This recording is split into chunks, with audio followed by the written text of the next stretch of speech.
Like I got in the way. I know, but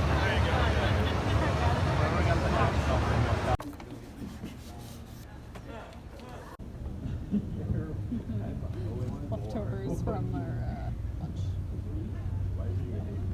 no. It's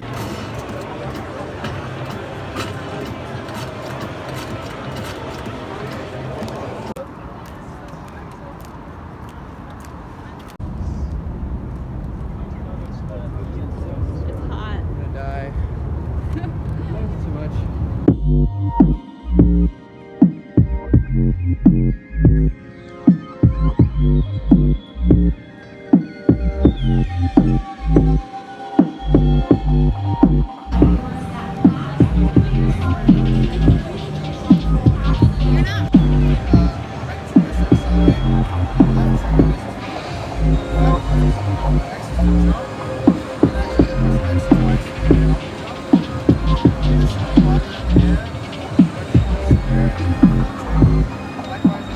Okay guys, I found a Blick in Seattle near where PAX is, and I'm about to spend a lot of money.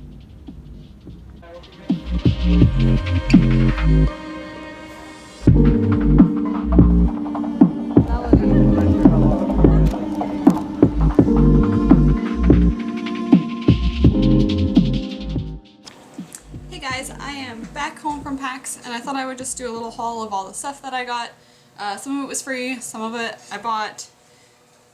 Excuse the no makeup, I'm just doing laundry and whatnot right now, so that tomorrow when work starts I don't have to deal with any of that. So the first thing I got was this Stadia shirt. If you haven't heard about them, you can go look them up, but basically it's like a controller thing. You can just attach it to your phone or whatever and not have to worry about connecting to Steam or anything. So if you played their stuff and took a photo, which we did, so this was the photo we took. I don't know how well you can see it, but if you did that and then like posted something on Twitter or whatever, then you got a free shirt. They only had extra large available left when I went up though, but I figure I could sleep in this shirt and just wear it. These were the lanyards that they give out. Every year they give out free lanyards. Not that exciting. This was just a random picture we took. They have some like photo booth things randomly set up. And then I got this Discord beanie.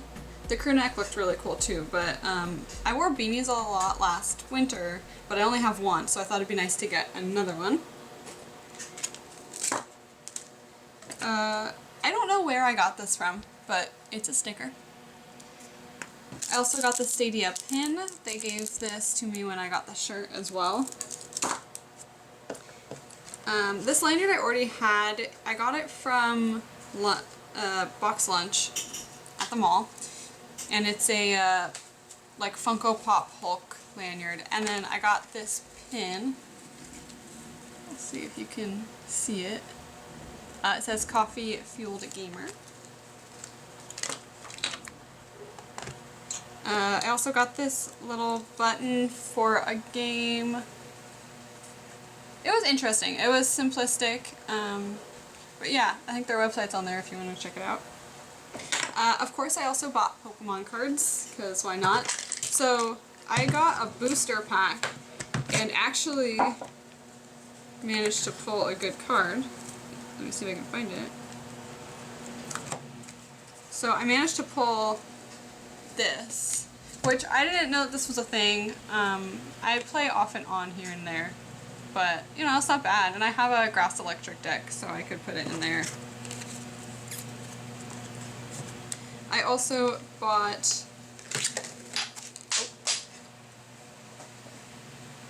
this like deck thing, just as like a starting thing. That way, when I play with Thomas or whatever, because he hasn't spent as much time building his deck as me, it's a little bit more even. And that came, of course, with this. So that was, oh, it's mostly what I bought at PAX. But the most exciting thing that I bought was this game. So they had it for $15, and you got a code for Steam and the Switch, and you got a digital, what is the word I'm looking for? Like book thing for it, and this pin, and then I think you got the soundtrack as well. So for 15 bucks, it's quite a bit, and Thomas has a Switch, I have Steam, so we'll probably just share the code there. But the artist that did all this, I follow her on Instagram, so I've been seeing a lot about it, and I love her art style. So when I saw it there, I just kind of had to buy it. So that was everything I bought at PAX. We spent a lot of money on food though. And we were walking home. Actually, I lied. I also got this mug I'm using right now. I forgot about it. It's pretty cool looking though. Anyway, so as I was saying, we were walking back to our friend's place from PAX when I saw a Blix. And I've never seen a Blix before. I usually buy all my art supplies at Michael's. But I hear people on YouTube talking about Blix all the time and how amazing it is, and I went in and yes, I agree, it is amazing. So with Michael's, you have just a bunch of random craft things, and then there's art things. As where Blick is more art stuff, I guess, and I mean there's still some crafty things, but they have more brands. So when it comes to buying watercolors and stuff at Michael's, you can get Winsor & Newton, and then like some other cheaper brands, but you can't ever find like Daler Rowney, or I forget the brand that I bought, or the Van Gogh, or any of the like higher end watercolors. You'd have to buy it online. So it was really cool that I got to see all this in person. And they also had Arch's watercolor paper, which Michael's does, but it's a very limited sizes and options. So I kind of went a little crazy. I think I spent like $130, $140 there, but I signed up to be a member, so they price matched online, which saved me about 50 bucks. So let me just show you real quick all the stuff I got from there. The first thing, which isn't really necessary, but I've been wanting one for a while, and it was like $1, is this just watercolor spray bottle. I know I could just buy a spray bottle anywhere, but I saw it and I figured I might as well just get it. The next thing is this folding palette. So I've really been wanting to try gouache. I got some Reeves gouache and it just like wasn't good. It's okay, but it's really chalky, and I heard that other brands are better. Obviously Reeves is not a nice brand. It's just like a cheaper, and it's not like you need expensive stuff to make good art. I just kind of wanted something nicer. But the only pack of Holbein gouache that I saw was like 12 pack was the smallest one, so I got individual tubes, and I figured I could try putting some in a pan. So I got this, and I kind of want to just experiment with putting gouache or watercolors in here. That way I can buy individuals and not have to buy like full sets all the time.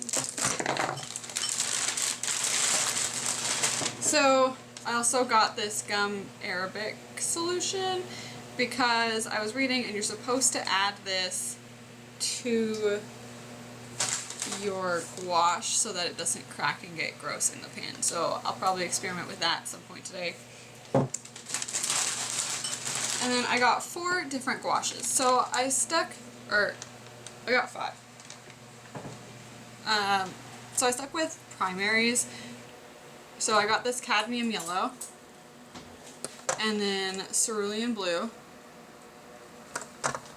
cadmium red,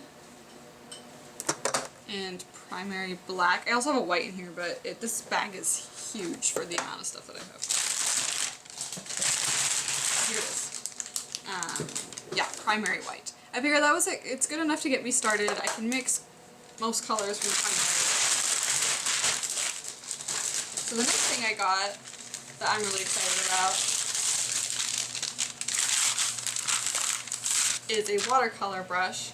I don't have any that are like this shape and this thinness, and I've seen people do some detailed work with this, so I wanted to try it. And this is a Velvet Touch. It feels so nice. I haven't painted anything with it obviously, but just like it's nice.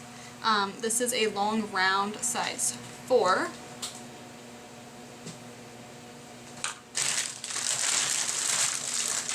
And then I was talking about the Arches paper. This one was on sale.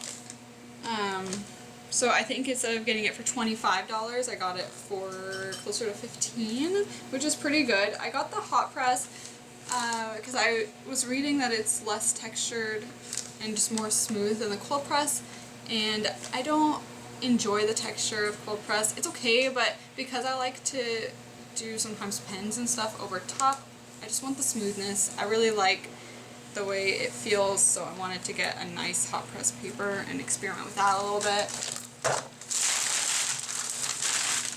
And the last thing I bought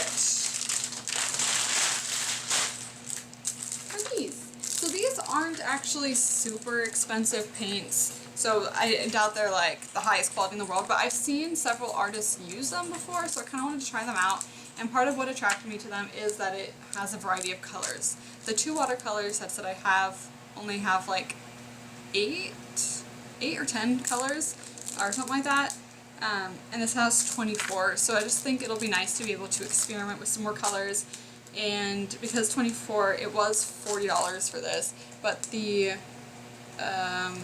what was it, like 8-pack was only like 17, so they're not super expensive paints. I was tempted to get some others that were not so cheap, but we'll start with this. And I have a feeling every time I go to Seattle I might end up with like 1 or 2 little items. So if you're curious about the prices, I'll just quickly go through. So these guys, I'm going to tell you the price without the markdown. So without the markdown was $32.95 for each of these tubes. The primary black and white were only $9 though. This guy was like $17. The paintbrush was only $10.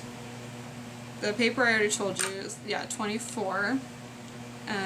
This was $37.99, and then the paint palette thing that I got was only $8. So I spent a significant amount of money, but it's stuff that I've been wanting to buy for a long time, so I just kind of went for it. I think that's where we're going to end this vlog. I don't know how long it's going to be. I don't think I've really vlogged that much at PAX, just because you're walking around, you're looking at stuff, and I feel a little weird like vlogging the booths that are around me. So I'm going to end that here. Make sure to give me a thumbs up, subscribe if you have not already. Stay tuned for a video where I try out all these new supplies that will definitely be coming soon, I hope. And yeah, I'll see you guys next one. Bye!